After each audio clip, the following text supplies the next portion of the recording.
हाँ now good evening students. अब हम बात करने वाले हैं अगला topic that is plastic design. ठीक है, जो हमने चैप्टर 1 में ऑलरेडी पहले भी पढ़ चुके हैं क्लास में, बट हम वहाँ पे प्लास्टिक डिज़ाइन तो पढ़े थे और साथ में कुछ सेफ फैक्टर्स भी निकाला था। तो बेसिकली हम लोग प्लास्टिक डिज़ाइन इसलिए पढ़े थे ताकि हम ये जान सकें कि मटेरियल का रिजर्व स्ट्रेंथ कितना है। तो उसके लिए हमने एक सेफ फैक्टर डिराइव किया था। हम वो सेफ फैक्टर हमको क्या बताता था कि एक मटेरियल की कितनी रिजर्व स्ट्रेंथ है। ठीक है, तो उस रिजर्व स्ट्रेंथ को हमने यूज़ करके हमने 4 टाइप के सेक्शन को क्लासीफाई किया। ठीक है, 4 टाइप के सेक्शन को क्लासीफाई किया, जैसे कि plastic section, compact section, semi compact section and slender section. ठीक है, इन चारों सेक्शन के बेसिस पे ही हम एक बीम को डिज़ाइन, एक फ्लेक्सर मेंबर को डिज़ाइन करेंगे। ठीक है, जैसा कि plastic section, compact section, semi compact section और स्लेंडर सेक्शन। ठीक है, ये 4 टाइप का सेक्शन होता है और ये मैंने नीचे एक देखिए, अब इसको मैं स्ट्रेंथ वाइज मैंने इसको और अरेंज भी किया हुआ है। जो सबसे ज़्यादा जिसकी स्ट्रेंथ होती है उसकी होती है प्लास्टिक सेक्शन की। उसके बाद आता है आपका कॉम्पैक्ट सेक्शन, तीसरा आता है आपका सेमी कॉम्पैक्ट सेक्शन। और अगर स्लेंडर कभी भी आपका डिज़ाइन में आता है तो आप उसको अवॉइड ही कर दीजिए, बिल्कुल भी मत कीजिए। ठीक है, जो सबसे बेस्ट होता है अगर किसी भी बीम का डिज़ाइन, वो होता है plastic section and compact section, then उसके बाद सेमी कॉम्पैक्ट। ठीक है, बट अगर हायर लोडिंग के से कोई बड़ा डिज़ाइन करें तो आप प्लास्टिक और कॉम्पैक्ट सेक्शन यूज़ करें तो ज़्यादा बेहतर होगा। यहाँ से हमको क्या मिला, 4 टाइप के सेक्शन मिले। ठीक है, ये आप 4 सेक्शन, आप 4 टाइप का इसका स्क्रीनशॉट ले सकते हो और आप पढ़ सकते हो। ठीक है, तो ऐसे प्लास्टिक सेक्शन लिखा हुआ है, plastic section have the capacity to develop plastic moments and they have sufficient ductility so that they can rotate till a plastic collapse mechanism is developed in the member.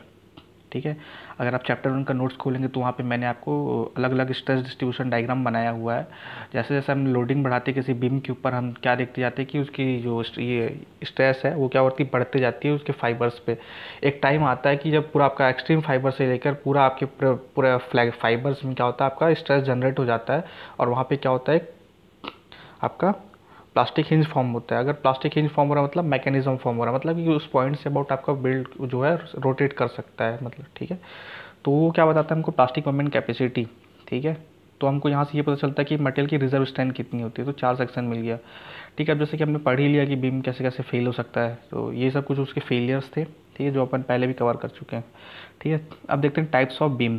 तो basically आपका जो beam है 2 type का design किया जाता है, एक तो लेटरली सपोर्टेड बीम, दूसरा होता है लेटरली अनसपोर्टेड बीम। ठीक है, और लेटरली सपोर्टेड बीम को हम लेटरली रिस्ट्रेंट भी बीम बोलते हैं और लेटरली अनसपोर्टेड बीम को हम लेटरली अनरिस्ट्रेंट बीम बोलते हैं। ठीक है, तो आज हमसे पढ़ेंगे लेटरली सपोर्टेड बीम के बारे में। ठीक है, तो बेसिकली मैं आपको कुछ इसका अरेंजमेंट दिखा देता हूँ। पहले 2 अरेंजमेंट तो आपने पहले देख चुके हैं, जैसे कि ये आपका ये पिक्चर में दिख रहा है।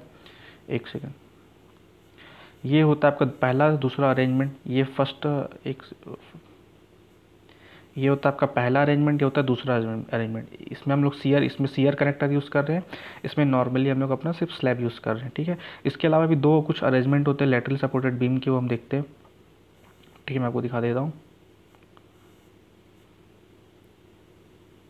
ठीक है, ये होता है कुछ इसका अरेंजमेंट। ठीक है, ये अपन एंगल सेक्शन यूज़ करके एज अ ब्रेसिंग यूज़ करें ताकि ये लेटरली आपका अपनी जगह पे स्थिर रहे, कोई इसमें डिस्प्लेसमेंट ना हो या कोई टॉर्सनल मोमेंट जनरेट ना हो। तो जनरली आपको ये कहाँ देखने को मिलेगा, मैं आपको दिखाता हूँ। ठीक है, ये उसका कुछ अरेंजमेंट है। ये भी, ये जो रेड वाला दिख रहा है, रेड वाला पोर्शन, ये क्या आपका आई सेक्शन, जो अपन क्रॉस सेक्शन व्यू में देख रहे हैं। और टॉप से देखने पे हमको क्या दिखाई देगा, इसको अवॉइड करने के लिए हम लोग क्या किए हैं, यहाँ पे आपका एक अलग से एक सपोर्ट किए हुए हैं किसी सेकेंडरी बीम से। ठीक है, अब देखो जो ये जो रेड वाला पोर्शन ये आपका क्या कहलाता है, प्राइमरी बीम। अब प्राइमरी बीम का पर्पस क्या होता है, ये लोड ट्रांसमिशन करता है। ठीक है, जो उसके ऊपर आ रहा है। और जो सेकेंडरी बीम होता है ये क्या करता है, अवॉइड करता है बकलिंग ऑफ प्राइमरी बीम और उसके लेटरल डायरेक्शन या फिर लेटरल डिस्प्लेसमेंट को। ठीक है, तो ये उसका 2 टाइप का कुछ अरेंजमेंट है, आपको देखने को मिल जाएगा। अब इसको देखो ब्रिज में अपन यूज़ करते हैं, जैसे कि आपको ये ब्रिज में दिख रहा है। ठीक है, ये होता है लेटरली सपोर्टेड बीम। ठीक है, तो ये होता है कुछ इसका अरेंजमेंट। अब हमको इसी का डिज़ाइन करना है। ठीक है, लेटरली सपोर्टेड बीम के बारे में आपको कुछ आइडिया हो गया होगा कि लेटरल सपोर्टेड बीम होता क्या है। ठीक है, अब देखो इसका डिज़ाइन देखते हैं। ठीक है, तो देखो अब क्या करना है हमको, लेटरली सपोर्टेड बीम मतलब कि क्या, हम लोग कंप्रेशन फ्लैंज जो उसको क्या किए हैं, सपोर्ट कर दिया गया ताकि उसमें किसी तरह का लेटरल मूवमेंट ना हो या लेटरल किसी तरह का बकलिंग ना हो। ठीक है, तो देखो अब हमको क्या करना है, सेक्शन 8 पेज 52 का यूज़ करके हमको फ्लेक्सिबल मेंबर डिज़ाइन करना है। उसके अकॉर्डिंग क्या है, अगर जो भी एक्सल फैक्टर डिज़ाइन मोमेंट आ रहा है हमारे किसी भी सेक्शन के ऊपर, वो हमेशा डिज़ाइन स्ट्रेंथ से क्या होना चाहिए, कम होना चाहिए। ठीक है, क्या कम होना चाहिए, जो फैक्चरल डिज़ाइन मोमेंट आ रहा है आपके सेक्शन के ऊपर वो कम होना चाहिए किससे, डिज़ाइन बेंडिंग स्ट्रेंथ से या फिर डिज़ाइन स्ट्रेंथ ऑफ सेक्शन से। ठीक है, तो देखो सबसे पहले हमको क्या करना है, इसका डिज़ाइन करने के लिए हमको क्या करना है, आपको प्लास्टिक सेक्शन मॉडुलस का रिक्वायरमेंट रहेगा, तब तो आप सेलेक्शन आपका जो सेक्शन आप तब तो आप सेलेक्ट कर पाओगे। ठीक है, उसके बाद क्या करना पड़ेगा, आपको शियर कैपेसिटी चेक करना पड़ेगा, हाई है कि लो है। Then web buckling, web crippling and deflection, ये आपको चेक करना पड़ेगा। तो इसके बाद हम स्टार्ट करते हैं स्टेप 1। तो सबसे पहले हमको क्वेश्चन में क्या दिया रहेगा, सर्विस लोड दिया रहेगा। तो उसको क्या करना है, अगर डायरेक्टली फैक्टर्ड लोड देगा तो आपको फैक्टर्ड करने की ज़रूरत नहीं है। अगर सर्विस लोड कह दिया उसने तो आपको क्या करना पड़ेगा, 1.5 से मल्टीप्लाई करके उसको फैक्टर लोड करना पड़ेगा, जो आपका डिज़ाइन फैक्टर लोड रहेगा, दैट इज WU। देन उसके बाद आप क्या कैलकुलेट करोगे, maximum bending moment and maximum shear force, जैसे हम लोग पहले स्ट्रक्चर एनालिसिस में करते थे बाय द फॉर्मूला। तो MX कैसे निकलेगा, for simply supported beam WL²/8 and shear force कैसे निकलेगा, WL/2। ठीक है, ये सिंपली सपोर्टेड के लिए था। देन उसके बाद हम क्या निकालेंगे, प्लास्टिक सेक्शन मॉडुलस।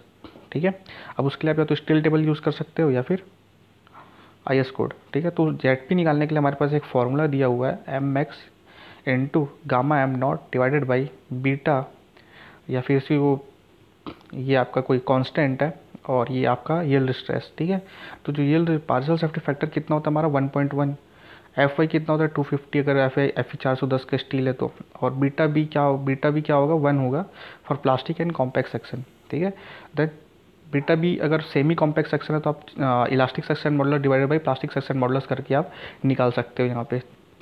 ठीक है, अगर इनकेस जनरली आपको एक लेकर के चलना, अगर डिज़ाइनिंग के लिए हम लोग हमेशा क्या कंसिडर करके चलते हैं, plastic section and compact section. ठीक है, तो यहाँ से आपका क्या निकल जाएगा, 1 लेकर के आपको चलना है बीटा भी जनरली।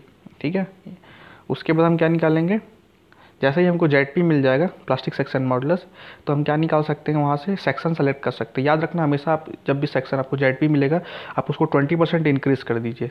ठीक है, देन उसके बाद आप क्या निकालेंगे, आपका जो आपका सेक्शन है उसको आप सेलेक्ट करोगे। ठीक है।